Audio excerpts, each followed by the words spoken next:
En el video anterior hice referencia a lo que fue el inicio de la Edad Moderna. Si bien se hizo una breve referencia en el video pasado, en este vamos a profundizar un poquito en lo que fue la Reforma Protestante.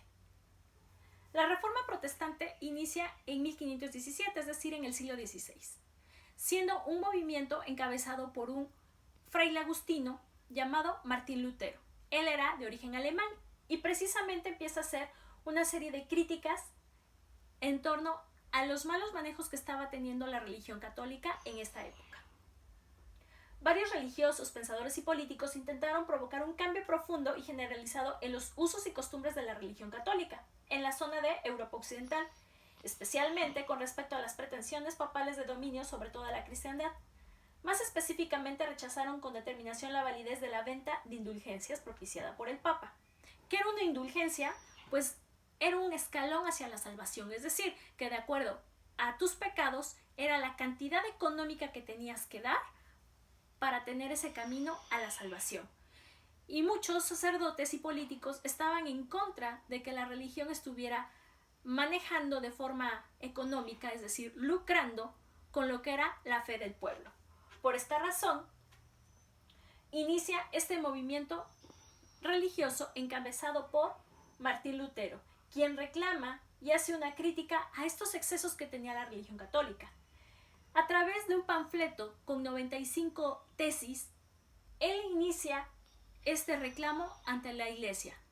Llega a clavarlo directamente en la iglesia de Wittenberg, en Alemania, el 31 de octubre de 1517. ¿Qué es lo que reclama principalmente Lutero en estas 95 tesis? Dentro de algunos de los puntos más importantes que Lutero hace como una especie de reclamo es que él pide una libre interpretación de la Biblia, porque en aquella época la Biblia estaba solamente traducida al latín.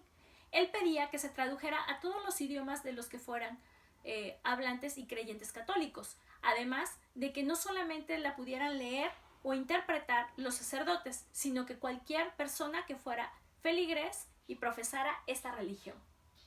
Niega al Papa, la Virgen y los santos. Él no cree en esta idea de que el Papa sea el sucesor de Dios en la tierra. Por esta razón, él hace este reclamo en el que dice que no se puede equiparar la grandeza de Dios con la de el Papa. Suprime los otros 5 sacramentos y solamente él considera que los únicos sacramentos válidos son el bautizo y la Eucaristía. Ve a la fe como la única salvación del ser humano y no el Papa a través de la compra y venta de estas indulgencias. En total, Lutero propone 95 postulados. La lucha de Lutero no va a ser única, se le van a ir sumando más y más personajes en varios puntos del continente europeo, entre ellos Juan Calvino en Francia, Zwinglio en Suiza y en Inglaterra el propio Enrique VIII cambia a la religión anglicana.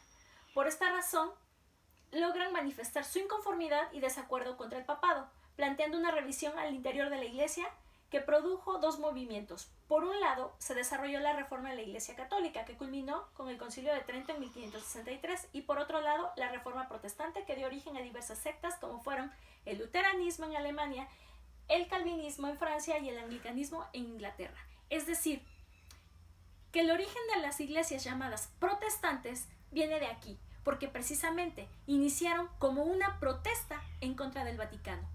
Por su parte, el Papa no se quedó de brazos cruzados y su estrategia fue llevar a la creación de un documento y de una compañía religiosa. Esta compañía religiosa sería la Compañía Jesuita, liderada por Ignacio de Loyola, fundada en 1534 con la función de precisamente de quitarle peso a lo que era la Reforma Protestante.